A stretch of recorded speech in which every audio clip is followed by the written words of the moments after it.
Just a brief background about myself if you don't know that much. So my name is Matthew. I've been cycling in Norway for quite a few years now, but I think for the last 4 years I've really done a lot. Cycled all over the country, documented it all, been on many roads I wish I'd not been on many roads that I can't believe I had the opportunity to cycle. And I truly believe Norway is one of the best countries in the world to cycle. But it has its downsides. It has a lot of tunnels. As I mentioned, it has some main roads where there are no other option but to go onto the main road, and also it has a bit of bad weather, especially on the west coast. It can rain a lot. So these are all downsides, but the fact is the country is so unbelievably beautiful, and on them nice days, or even just on an average day, it's so incredible to cycle around this country. So I'm hoping today I can provide some information regarding how to travel around the country, how to cycle safely around the country, places you may want to visit and such, and just any of the kind of general questions that you may have about cycling. So hopefully there's a box that you can ask questions in. Just ask away. A few people have said hello. Hi Andy. Hi Kenneth. Tulva. Hello.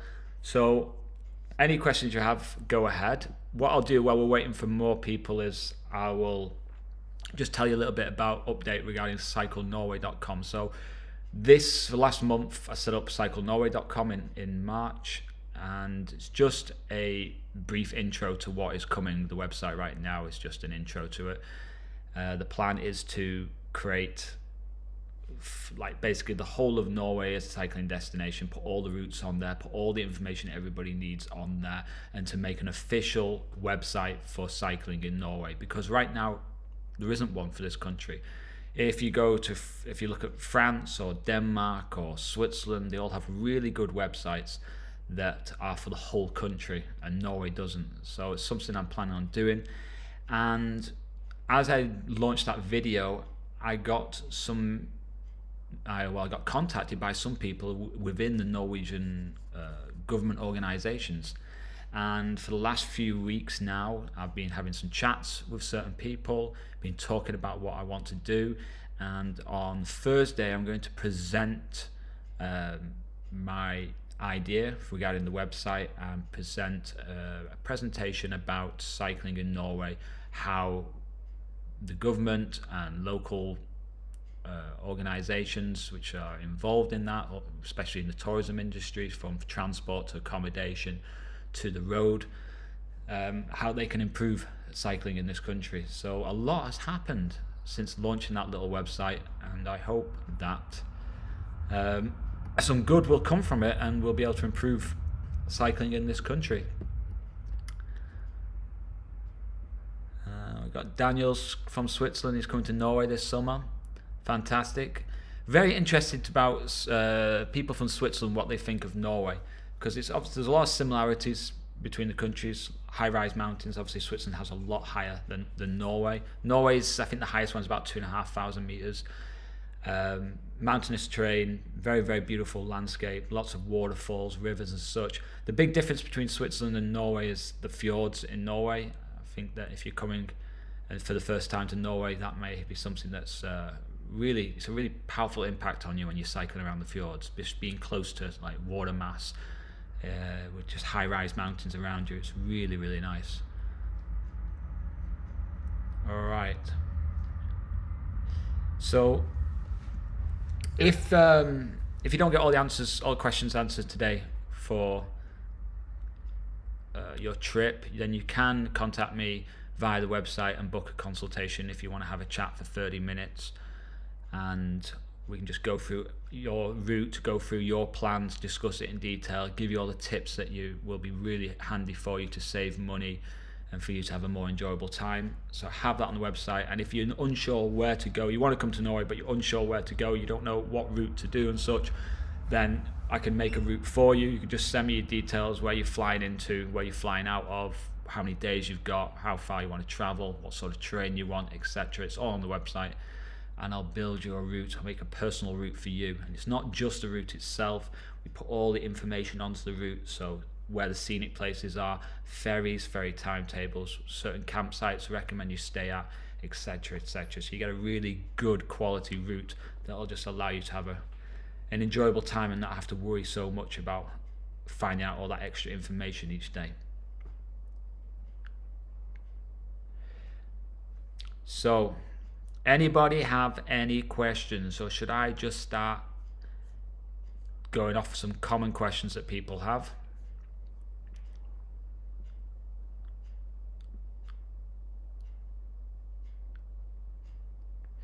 Yeah, it's a good question, Paul here. So Paul's just asked a question about shelters.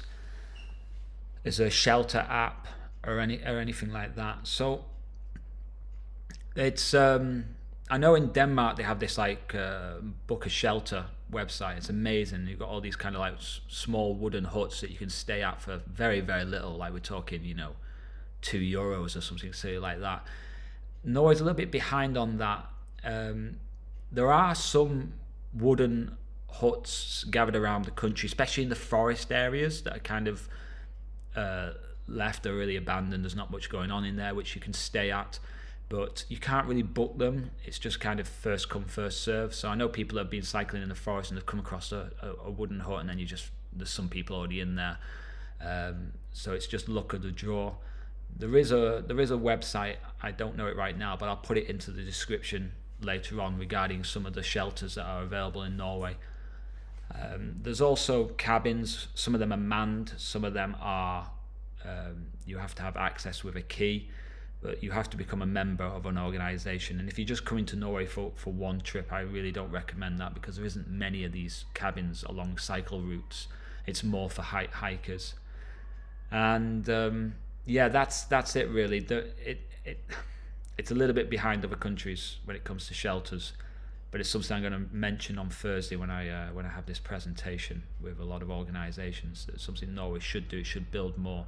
There is one in Lofoten, which was really just used as a more of a bird watching place or a place to rest, but it's turned out that loads of people end up camping there, which is not surprising. So there is one in Lofoten. Okay. Cool. Lots of people coming to Norway this summer. Okay, so we're flying through this now. Hi Matthew, are you using something under the tent to protect against stones, etc.? No, I have a really high quality tent, so the fly sheet is really, really good. It's never ripped, there's no problems with that.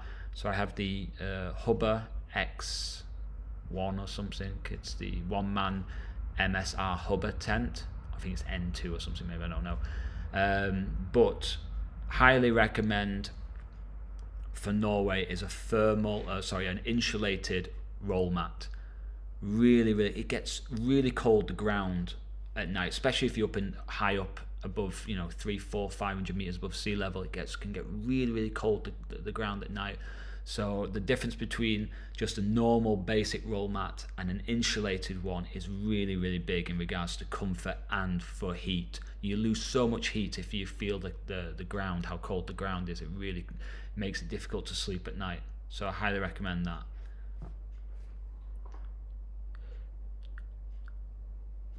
I would love to know about prevailing winds, climate, participation seasons like September versus June, general direction of routes like north, south versus north. Big question about weather, big question.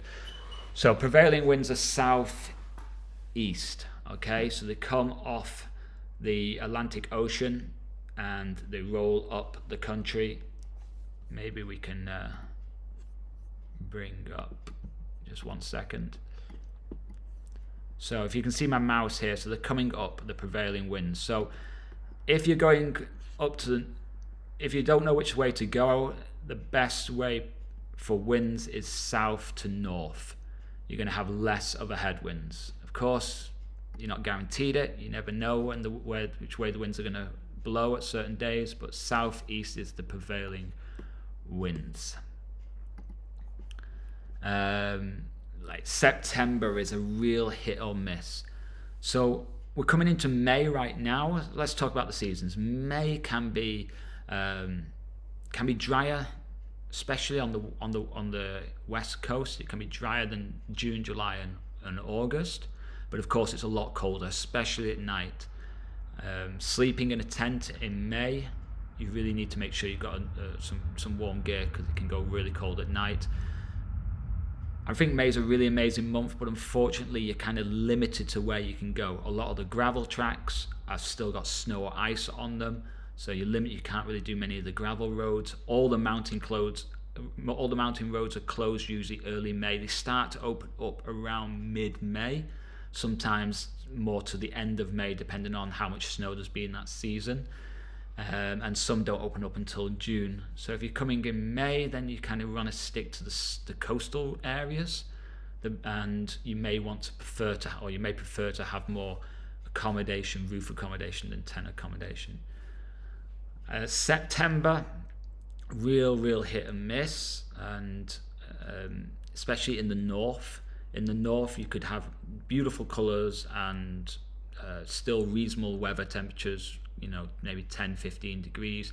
At the same time, there could be storms coming across. It could be really bad. And I know that people who've cycled in September have had to end up giving up at times because it's been bad. But then at time, I've known people that have gone up to Nordkapp in September, and it's been incredible, absolutely incredible. So it's all about luck in September.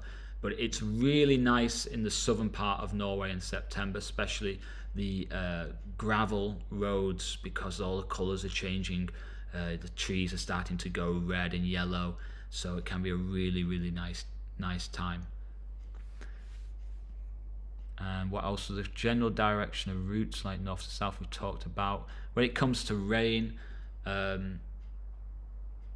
June tends to be drier than July and August, but July is warmer, usually a lot warmer, and same with August. They tend to be a bit warmer. In regards to rain as well, if you stick more to the east side of Norway, especially southern east side, that's where the driest area really is. Once you're on the coastal area, especially around Bergen, that whole area, and Stavanger, you're gonna experience rainy days. It's as simple as that. Even in the summertime, you're gonna experience them.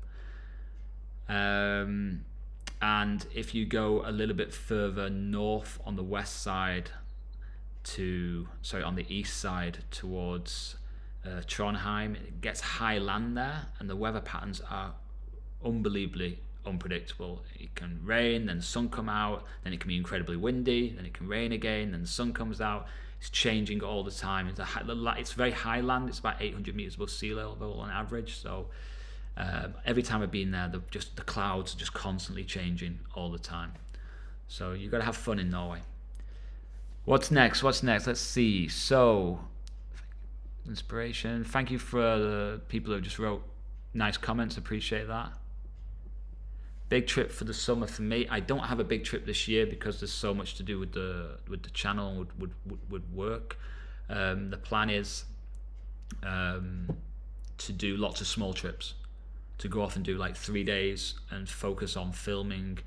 I have two sides to me. I have one side where I just go off and cycle and I don't bring any of my camera gear, and I just go off and enjoy it, and I have to do that. And then when I bring my camera gear, it's like a completely different ball game. I've got to really focus on filming 3 or 4 hours a day.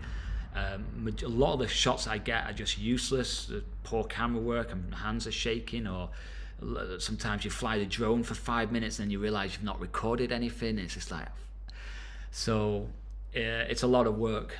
So the plan is this year is to just go off and do like 3 days of filming, solid filming, then do manageable trips instead of trying to do like a big trip, because it takes it's too difficult when it comes to filming.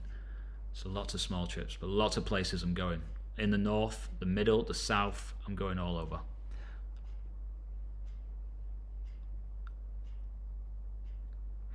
Hertegunten boat. So that's the boat that goes, this is Daniel, that's the boat that goes from Bergen all the way to the very top of Norway, to the last town before the Russian border.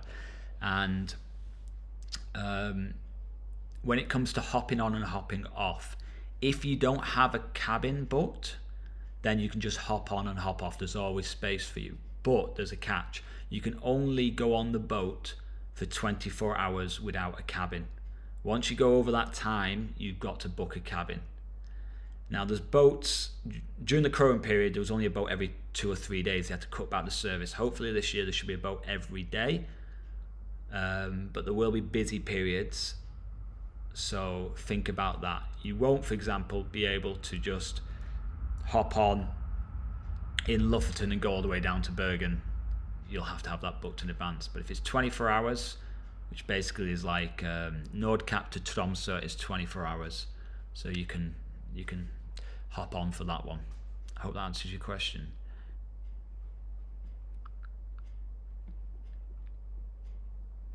Yeah, it's a good question here, Herbert, about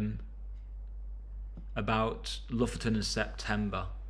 As I mentioned about the weather before, it's a bit of a hit or miss. It can be absolutely beautiful in Lofoten in September, and also it's the off season, so you have a lot less traffic on the roads, a lot less tourists. You don't have to worry about booking all hotels in advance. There's so many benefits to September.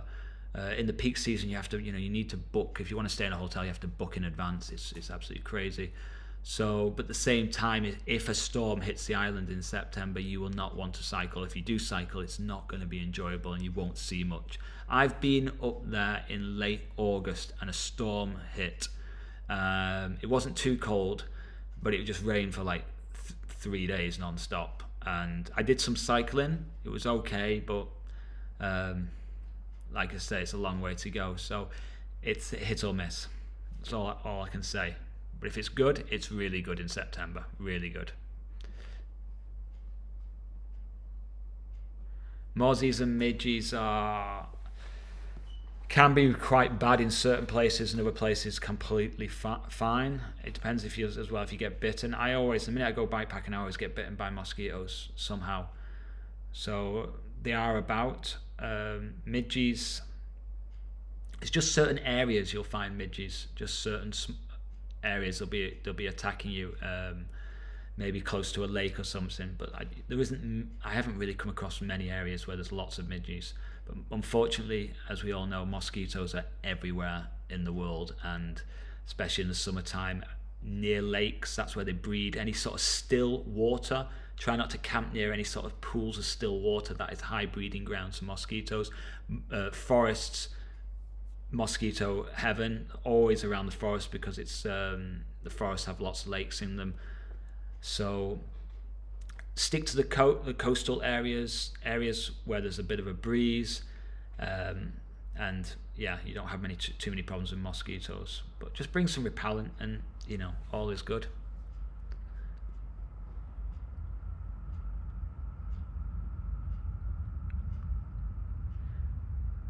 Rolf, there is lots of mountain tracks in Lofoten, lots around in the north. They've built some new tracks. There's mountain bike tracks where the ski resorts are now in Norway. They've built lots of tracks to promote summer season. I don't have any experience really with mountain biking, but there is lots, that is for sure. And if you go onto like visitnorway.com and go onto the mountain bike section there and see what they have, and then the local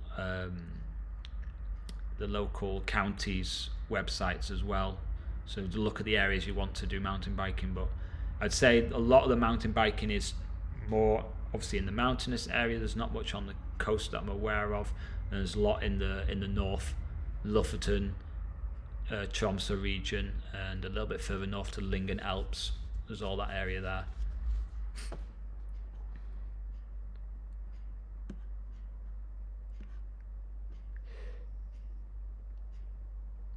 Lowest temperature at night.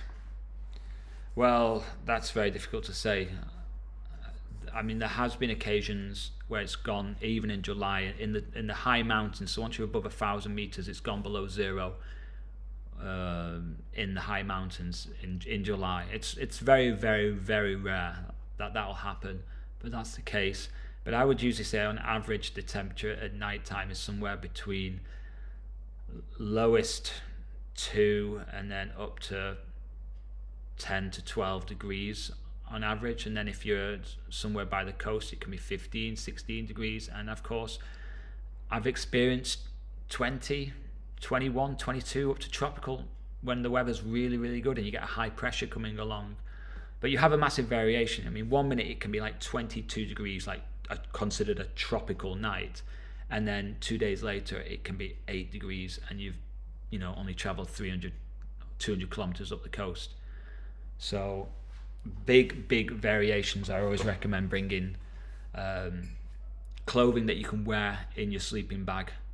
So instead of bringing a big sleeping bag, bring a season 2 sleeping bag with you, with something with a comfort level around 5 and an extreme of 0, and then you can just increase your warmth by having layers of clothing on in the tent, such as wool, long johns, long sleeve wool top, wear a beanie hat that keeps the head, obviously you lose a lot of heat from the head, etc. Yes, it is. Rallarvegen in mid-June. Yes, usually there's still too much snow about there. It's so high up. It usually opens at the end of June or start of July. But each season is different depending on how much snow they have. They usually try to put salt or something to try to speed up the process when it comes to the snow melting. But I think mid-June is pushing it a little bit. You might be able to do half of it, but definitely not all of it. But you can jump on the train. If you can do a little bit of it and then jump on the train and skip half of it if there's too much snow, that's an option as well. Vaccinations? No, you don't need any vaccinations to come to Norway, apart from obviously COVID, of course. I imagine I don't actually know what the rules are, but I would say that you'd probably need to prove that you've had a COVID. You've had 2 shots of COVID. I think that you need to go onto the Norwegian government website and find that information out. So if you just type in on Google vaccine rules for entering Norway, and that'll tell you there. And ticks in Norway, they tend to be in the forest areas. There are ticks about. I don't really come across them much. There are some that carry that Lyme disease, which no one wants to catch, that's for sure. I've find that when you're wild camping, just be aware where you're putting your tent. Try not to be in anywhere where there's high grass areas, dense forest areas. Try to be somewhere open, a little bit open, and you should be okay. I did camp once in a dense forest area and I found 2 ticks in my tent, but that was my own fault for camping in that sort of spot and not being in more of an open spot. But in general, ticks are not a big issue.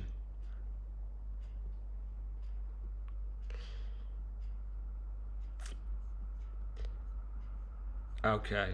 Oh.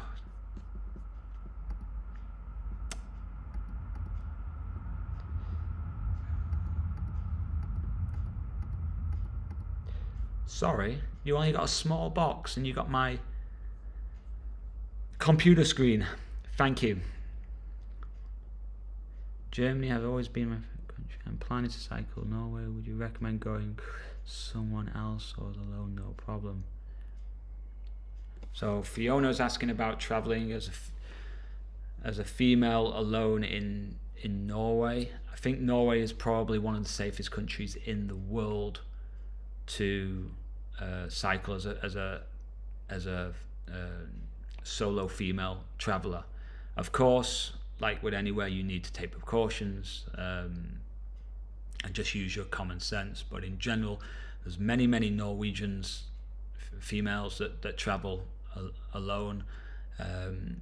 It is a very safe country, one of the safest in the world. So I would say that if you want to travel alone and you have no problems with that, then I would say go for it. But if you feel uncomfortable in any sort of way and you think bringing a friend would be better, if you can get a friend to come with you, then of course it's going to be better and you've got company and such. But I hope that answers your question. Is there anything you should keep in mind with camping stoves? Maybe you get a limited cartridge in Norway or something. I don't know what I mean by limited cartridges. I don't know, I'm not 100% sure what that means, but when it comes to camping, gas canisters, you can buy small ones, you can buy large ones from the sports shops in all the major towns. Remember that once you are leaving, if you're, for example, going up the coast and going towards the north, once you leave the major towns, you're only going to have small villages and towns to pass by, and you might not be able to buy one in any of them. So remember to make sure you've got plenty of gas at certain locations before you move on. All the major towns, you can buy them at the sports shops, and they're around €8 for a reasonable sized gas canister, which should last you about a week. If you can go explain more what you mean by limited cartridges, then I can go into more detail there. Cool. Is July, August a good time for cycling in the north of Norway? Yes, it is. Yes, it is. Yes, absolutely it is. So July is the warmest month in the north. So really, really good. August, I would say, once you get past the 15th of August, the climate kind of can change a little bit once you get there. So it can start going into autumn a little bit quicker than the rest of Norway. So just be wary of that. Like I say, I was there in Lofoten at the end of August a few years ago, and like I say, this storm came off the coast, which was off the ocean, which was not ideal, but in general, July and August are good times to be in the north. Do you recommend the EuroVelo route from Bergen to the north? Absolutely. It's one of the best EuroVelo routes in Europe. It's probably the best one. Obviously I've not cycled many in Europe, but I mean from Bergen all the way up the coast there's few places on the planet that can even come close to rivaling it. I mean, you've got incredible fjords, breathtaking scenery all the way up. You're not going to regret it, that's for sure.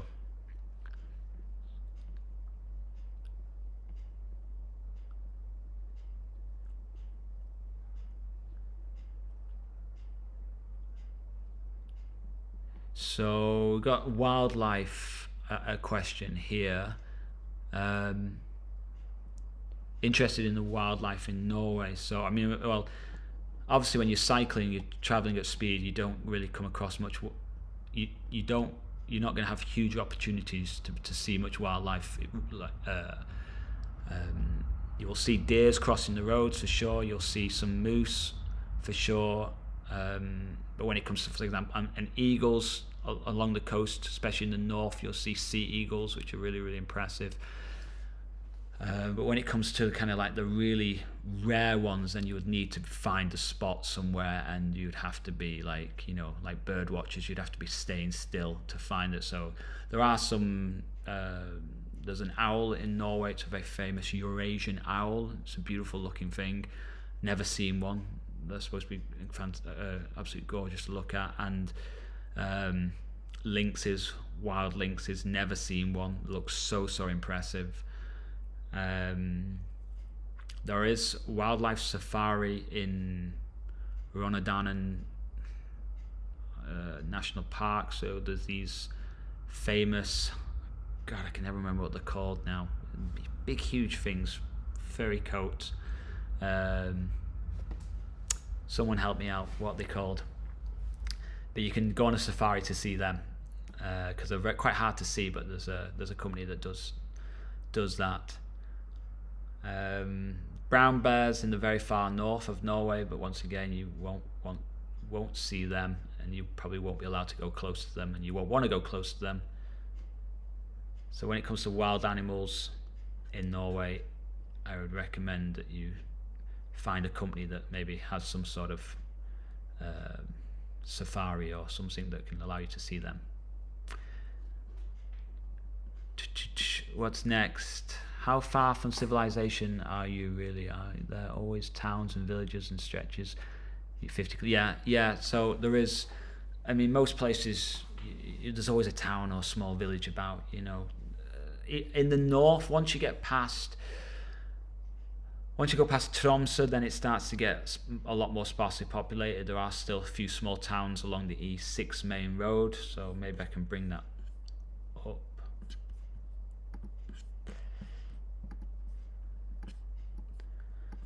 So sparsely populated. This area here in the far north is incredibly sparsely populated. A few small towns along the main roads here. Even from Bodø to Trondheim, there's small towns all along the way, so there's somewhere to get food and such. Mobile phone reception's good. Swedish border, it's sparsely populated again, but once again there's a few small towns. In the mountains, this is where maybe you might go like 100 kilometers without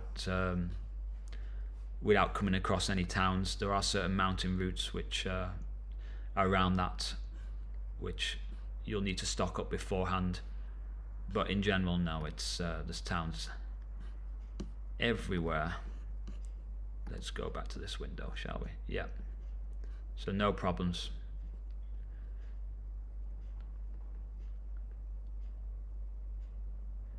Great.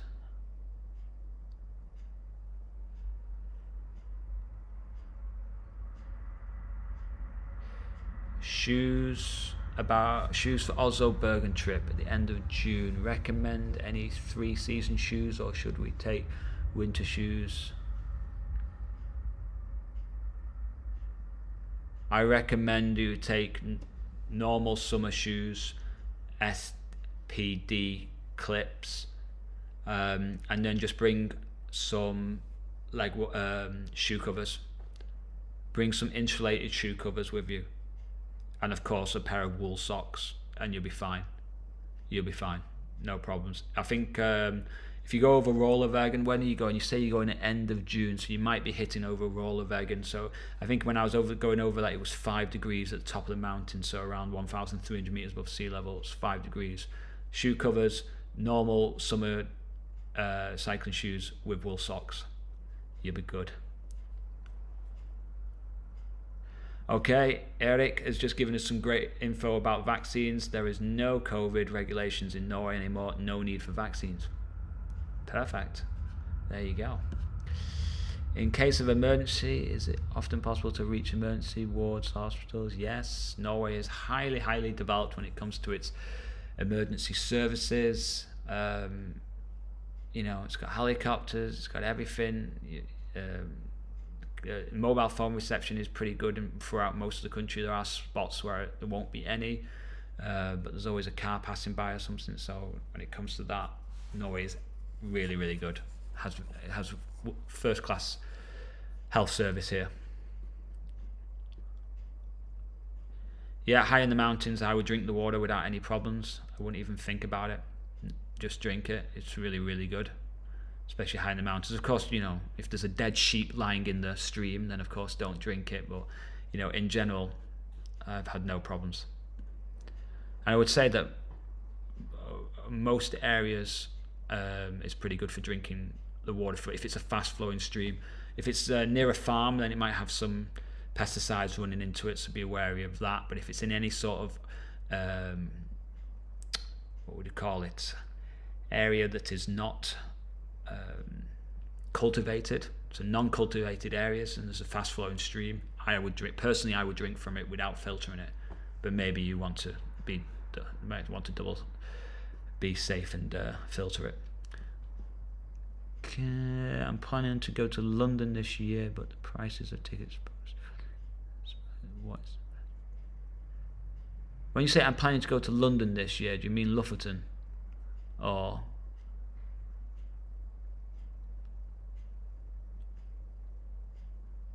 I don't know what you mean there. Here you're gonna have to go into. Okay. I'm planning to go to France. Hit tickets from Tokyo. Have. Okay. Just a big thanks. No probs. You have to pay with NOK in Norway. You have to pay with Norwegian kroner, but you just pay with your card. You don't bring. It's a cashless society. Norway is a cashless society. Don't bring wads of krones with you. It's either you download an app to pay for certain things, or you pay with your card. You never use cash. How easy is it to find accommodation in small towns last minute? July, not so easy, especially if that town is popular. June, up to the end of June maybe, should be okay. Can't guarantee it. And then say after the second week of August, when it starts to die down, then maybe you'll be okay again. But kind of that 6-week period of June and maybe the first 2 weeks of August, accommodation can be extremely booked up, and last minute is going to be difficult. But you have Airbnbs as well. Always check that out. Sometimes there's a little gem of an Airbnb in a small random town somewhere which is like really cheap. But you need to be, if you're coming in mainly July, a little bit of August and late June, you'll have to be organised.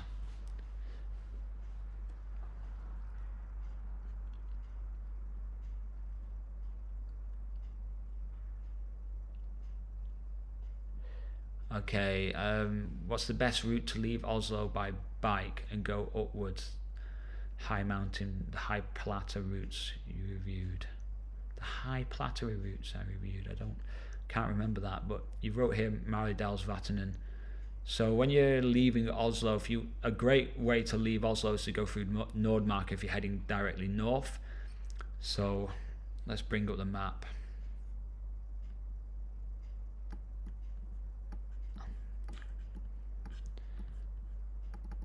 So if you're arriving in Oslo and you want to cycle directly out of Oslo,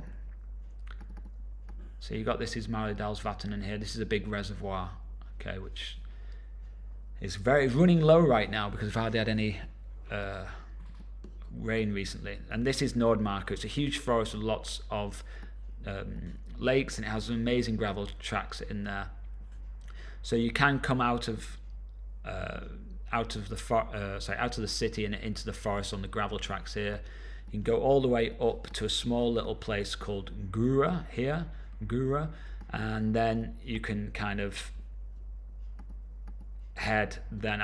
You've got two options. You can either head along this lake here or head along Mjøsa. You could go directly to Gjøvik up here. It's really hilly, this area.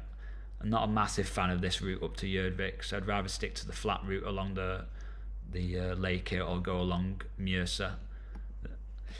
And then once you get above Lillehammer, which is here, then the really kind of the mountains really start, or that's when it starts to get into closer towards the mountains, and there are many routes that you can go.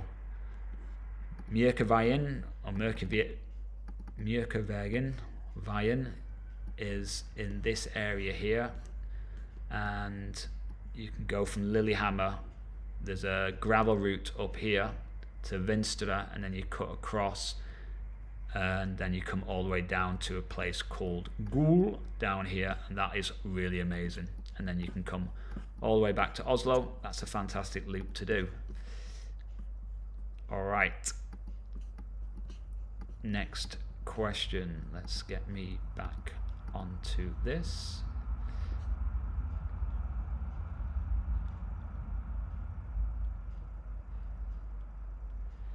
I don't know what my cassette is. 3411 cassette. I really should add some more gears to my cassette, but I just can't. I can never be bothered changing it. I'm always like, it'll do. I think the more gears you have, the better for the mountains. I always wish I had one or two more.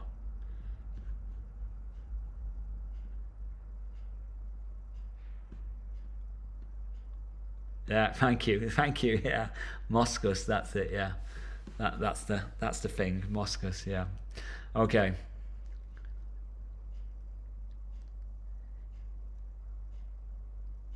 Hugh's just having a laugh here. He's enjoying himself. He's just writing random comments. Good for you. Going to Las Vegas. Have a great time. Wish you well.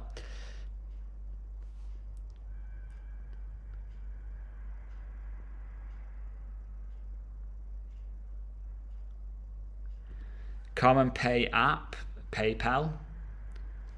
Maybe PayPal. Maybe you can pay through PayPal with certain organizations. So VIPs is the whenever you're coming across certain small places, you might have to pay. For example, if you go past a farm and they're selling fresh fruit, they might ask you to pay by VIPs. It's a Norwegian app that allows you to transfer money from your bank account to another Norwegian bank account. So for foreigners, when they see that sign, you can't pay, but you might see some really nice fresh fruit that you want. So an option would be just to try and contact the owner, because sometimes the VIP's number is the phone number, and just say, is it possible you could pay them through PayPal? Because if you have a PayPal account, then you can just send money to anybody using sometimes their email address or just a bank account number. So that's the only thing I can recommend. Yes, English is enough to travel around Norway. Just very old people or people in really, really remote areas that maybe not used to speaking English, but in general, you'll have no problems whatsoever.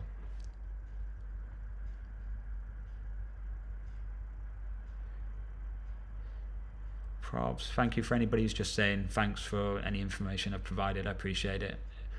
If I can help you. Yes, you can get food in all the small villages. There's always a small shop in each village that you pass by, or most of them, but you have to think about the times. So small villages, they might close at like 3 o'clock or 4 o'clock in the afternoon. So just be aware of that. You can usually find out the times on Google Maps, so you can find the local village that you're passing through, find the small store on there, and it'll have the time on Google Maps. And just be aware of that, especially, and weekends as well. A lot of places might close at 5, 6 o'clock, and sometimes you might not get somewhere till 7 or 8 in the evening.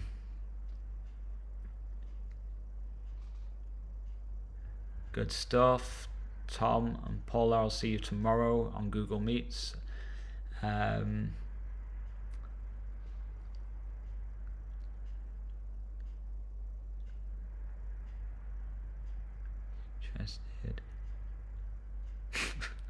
Going from Oslo to Las Vegas by boat. I've done that twice, Hugh. It's amazing. Absolutely. The Las Vegas boat from Oslo, it's just crazy.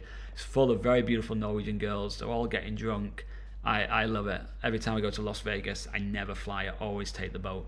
So that's really good to hear.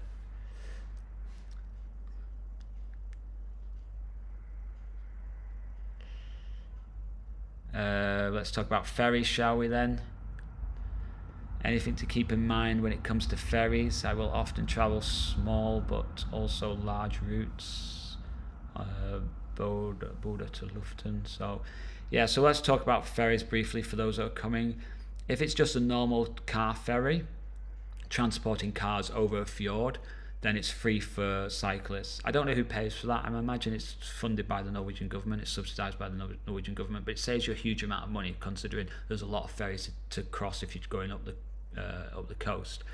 When it comes to the more touristy areas, so if you're going to Lofoten or you're going to Senja, which are two famous islands in the north, then of course you have to pay for them, and they're usually somewhere between around 25 to 35 euros, including your bike.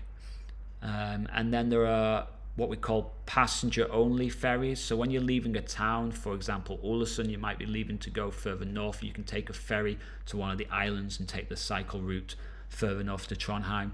That'll just be on a passenger ferry, and you'll have to pay for that. And once again, it's somewhere between around 7 to up to 15 euros, depending on how long the journey is. There isn't that many that you have to pay. Most of them are free. And you don't need to really book in advance most of the time. Like, you never need to book in advance for the car ferries, and with the passenger ferries, I've never been on one which is full. So it's highly unlikely you need to book in advance. Grail or Grizl, Canyon Grail or Grizl for bikepacking in Norway. I guess it depends on what you're going to do and where you're going to go. But if you're going to hit all the mountain routes and you're going to do a lot of the gravel, then I would imagine the Grizl's probably better. But I've never cycled it. But my Canyon Grail has done me proud all over Norway. I mean, I've had touch wood, I've had any major mechanical problems with it. So I think both are really, really great either way.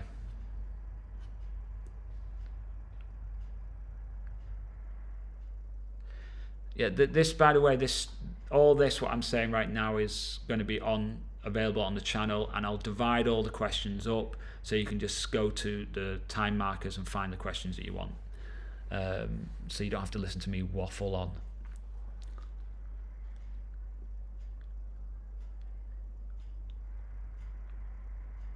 So when it comes to cycling computer, they've advanced a lot in the last few years. So I bought my first one in 2015 or something, and I had it for ages, and then some idiot knocked me off my bike on one of them electric scooters. He ran right into me and it came off and it smashed and broke. So I bought a new one last year, which is the Wahoo Bolt. I don't think I've got it here, the new Wahoo Bolt. It was, I think it's about €350 or something like that, and the battery on it is mental, absolutely mental. I mean, it says it'll last whatever it is, like 17 hours, but it's gone past 20 hours when I have it on low battery setting, so I don't have the screen on bright and all the rest. Keep the low battery setting, it lasts forever. My other one used to die after about 10 hours or something. So the new ones now, I mean, I don't really, some people prefer Wahoo, some people prefer Garmin. I think the Garmin ones are a little bit harder to use and figure out, and the Wahoo ones are a little bit easier for usability. I've had both. I don't see big differences between either, and the prices seem to be similar. I guess it's just which brand you prefer more. But buying a new one now, if you get the Wahoo Bolt, the battery lasts so well on it, and it does what you need it to do.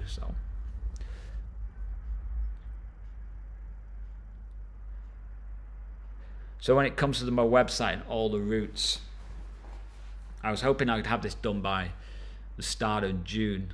Right now I've just been overloaded with the amount of stuff that's going on. I've not even had time to start on them routes yet. I'll see what I can get done for June.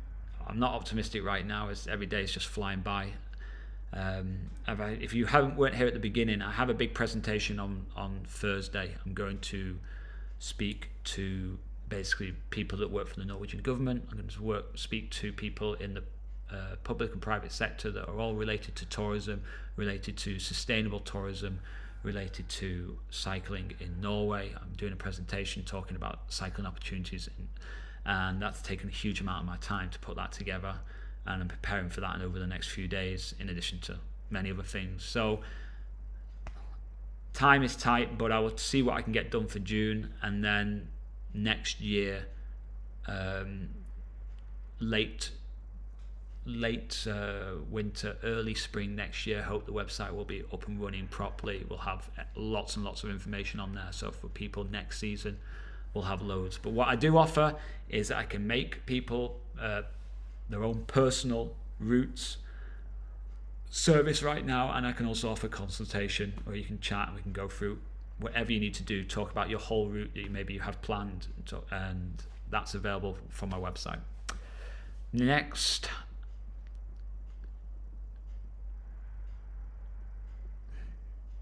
I'm inspired by your videos to make a bikepacking trip to Lofoten in July 2022.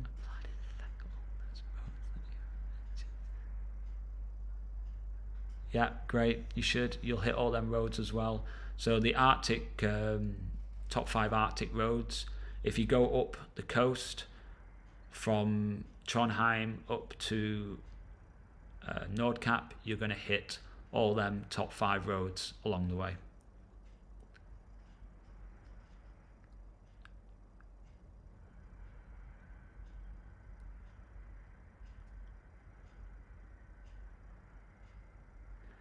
You can't avoid the E10 road on Lofoten. You have to go on it at certain points. It's just the way it is. Mainly it's okay. It's not a problem to cycle, and cars are going at a reasonably slow speed because it's so beautiful there. In regards to the E6, once you go past Tromsø, you have to go onto the E6 until you get to Alta, and then there are options from there to head, I think it's south, onto another road. It's just unfortunate, it's just the way it is in the north. They're so limited roads. I hope that answers your question.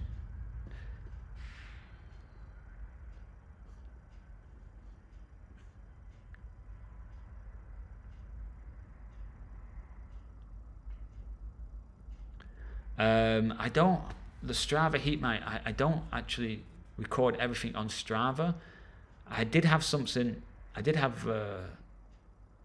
once where I had all my roads that I'd cycled in on Norway, and it was quite a lot. Maybe I'll try and put something together after this season of everywhere I've cycled over the past like 5 years or something on there. It's going to be covered pretty much most of Norway, but I don't have it right now, unfortunately.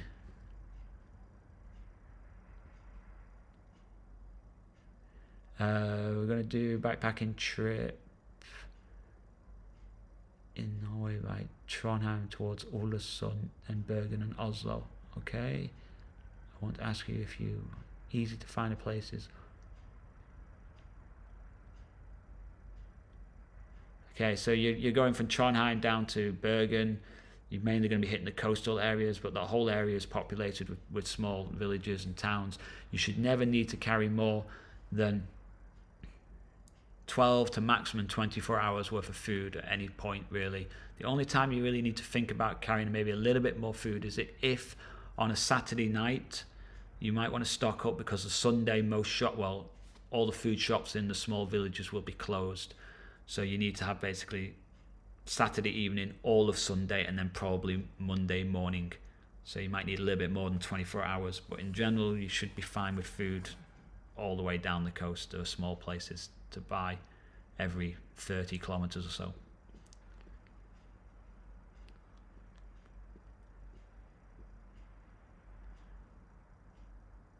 You want to buy a budget bike for traveling?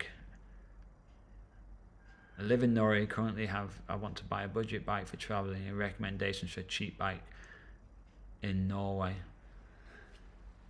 No, it's hard to say. I mean, I think the first thing is sometimes there's the police auctions that go on where all the stolen bikes that people haven't picked up, they auction off, and you can sometimes pick up a really good bike there, but that's quite time consuming for a very cheap price. The other option is just to buy one on Finn, so that's like, then for people watching who aren't Norwegian, that's the eBay of Norway, and to pick up like a reasonably good brand at a much cheaper price. Or if you want to buy a brand new bike, then I would probably just say go to XXL and pick up a reasonably cheap new bike there. They have that white brand, which I know a few people who just wanted to get into cycling bought, and their prices are usually somewhere between about 10,000 Norwegian kroners for a new bike. I guess it depends on how much you want to spend. But I think there's some real bargains to have second-hand bikes. Really, really good bargains to have. So look out on Finn. But I don't have any brand recommendations. There's so many different types of bikes out there. It's best to go to a shop and ask the guys at XXL maybe.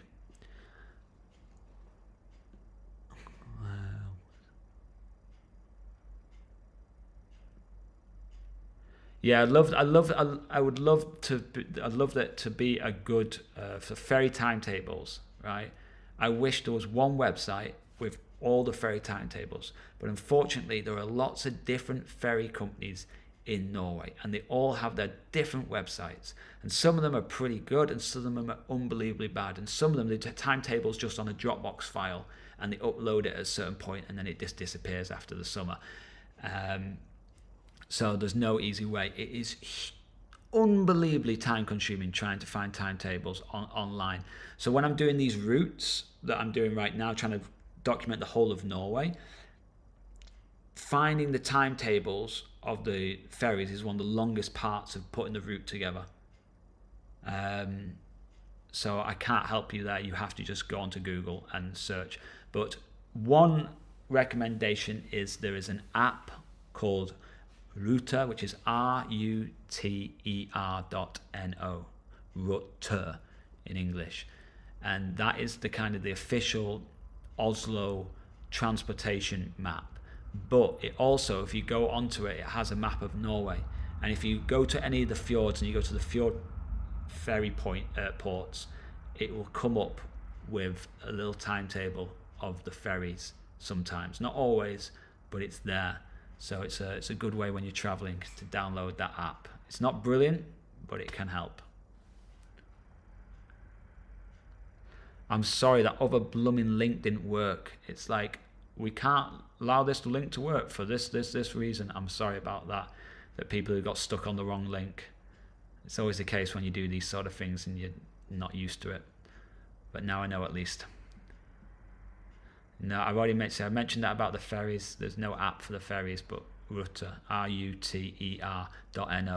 Download the app, might help you. Thanks if you can put a link on the old page, appreciate that.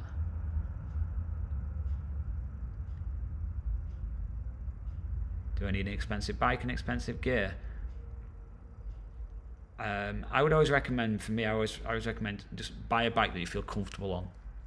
Doesn't have to be expensive, but make sure that you're comfortable on. And actually what's important if you're going to do long distance cycling is to make sure that or to consider having a bike fit. A bike fit's pretty expensive. You go to a bike shop, they measure you, okay, they get you to sit on your bike, and then they fit the handlebars, the seat post, etc., exactly to your diameters, and usually costs somewhere between about 200, 250 euros. It can be more depending on who's doing it, but that could be the night and day difference when cycling for 8 to 12 hours on a bike. You're going to have such reduced pain in the shoulders and in the neck area, which people get kind of stiffened up when you've been cycling for a long time. So a bike fit is really recommended for long distance cycling if you're going to be doing a lot of it on your bike. But when it comes to an expensive bike, there are lots of good bikes out there today which aren't that expensive, which will certainly do the job to begin with. When it comes to gear, my always recommendation is that you want to mix it. Have some cheap stuff which you don't need to worry so much about the quality, but when it comes to, for example, some of your main bags that you want to keep everything dry, and then you should buy expensive bike bags which are really good waterproof, that have got good zips on them, good buckles to clip on them, which aren't going to break while you're cycling. Because the last thing you want is to buy something made in China, which is very, very cheap, and then it to fall to pieces on you while you're in the middle of nowhere and it's raining. So I always recommend good bike bags, and they're an investment. They'll last you a long time. I mean, the bags I've had now, I've had them for like 4.5 years, and they're still in fantastic condition, and they'd quite easily last another 4.5 years, so probably longer maybe. And then with other gear, it's just entirely up to you what you want to spend your money on. But I recommend, for example, thermal roll mat is a big win, and having a good sleeping bag. I mean, you just don't want to be cold in your tent at night, do you? So you invest in, and you're going to be more comfortable. Road bike or gravel bike for beginners? Gravel bike, wider tires, easier to control, more comfortable. A road bike for a beginner is very difficult to get hang of. Very thin wheels, very fast, and if you don't have good skills on a bike, or if you're just a beginner, then it's better to start off on a gravel bike. Absolutely 100% start off on a gravel bike. You build up your confidence, and then you can transfer to a road bike.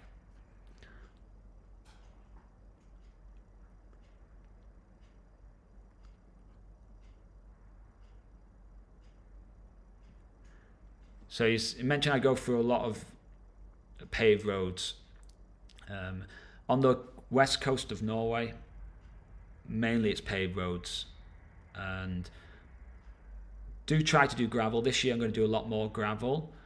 I like to travel long distances. I love to get on a bike and do like 150, 200 kilometers in a day. I feel so rewarded doing that. And sometimes when you go on to really crappy off-road sections which are so hard, up and down, and I'm not the sort of person that likes to get off my bike and have to like walk through sections. I just don't enjoy that sort of thing, so I'd much prefer to be on a paved road, and a lot of the times. And also there was such low traffic on a lot of paved roads in Norway that it's such a pleasure to ride.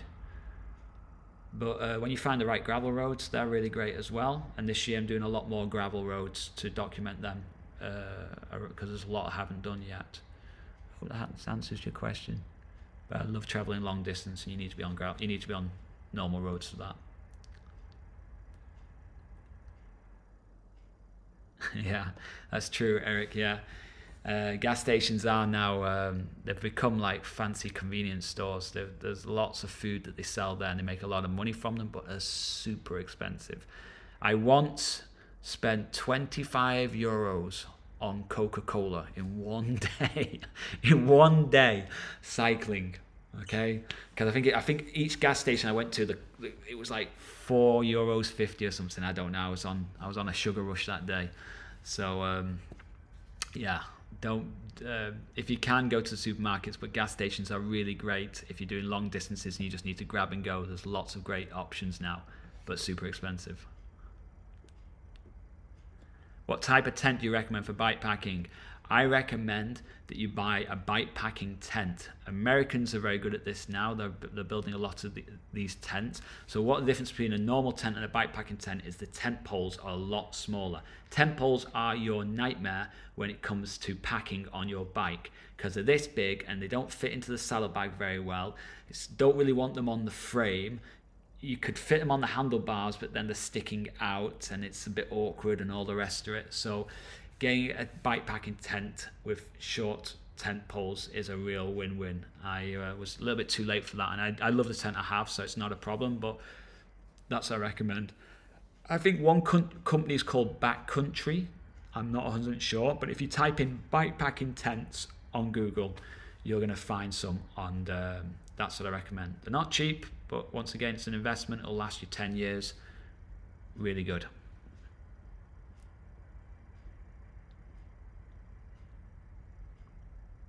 Lummy neck. Oh God, we're five past 9. This is flying. I didn't realize we were gonna have this many questions. I'll do quickly another 5 minutes, and then we'll have to call it a day. And I'll do another one before the summer comes. Do you think it's easier to cycle northwards in the? Is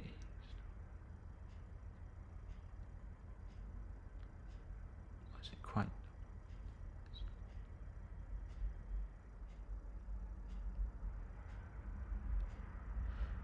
Cycling northwards in the east is quite a climb from Oslo up. There's quite a climb, and then it comes down again. It's quite tough cycling that side. It's flatter, obviously, on the coast, on the west side of the coast, a lot flatter. Probably easier to do the coast than to do the west side.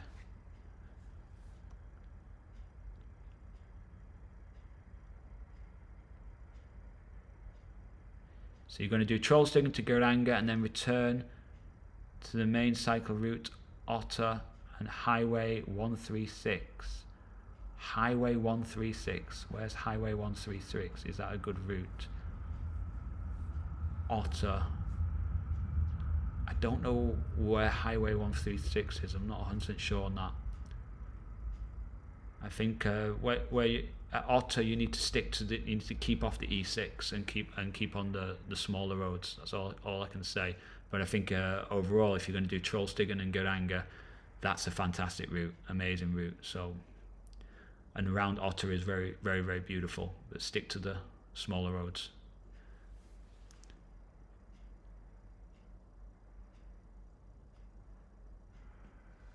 Final Cut Pro, Rolf, is the program I use to edit, and it takes a huge amount of time to edit videos, but the learning process is not that hard, but you have to make a lot of videos to get good at it.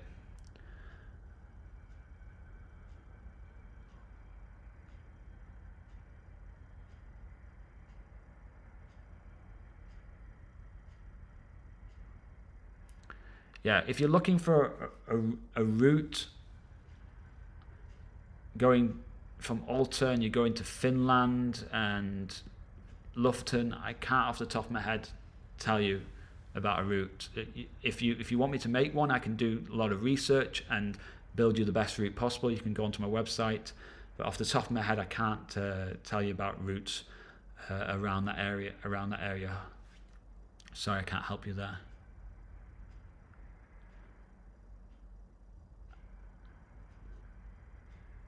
E6 is the easiest to follow, is the easiest route to follow, but it might not be the best.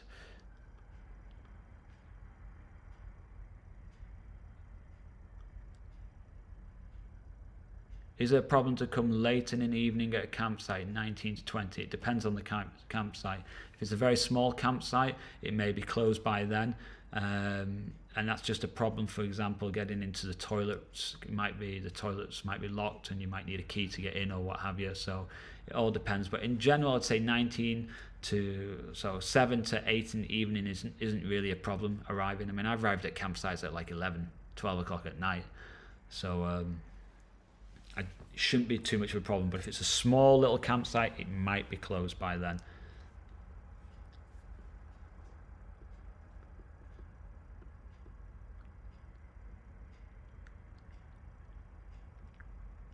Doing a bike fit when already own a bike seems not too tempting when it could turn out you need another one. Well, I've had 2 bike fits on my bikes and they never told me to go and buy another bike. Perhaps my bikes are a little bit too big for me, but you know, you're never going to find the perfect bike.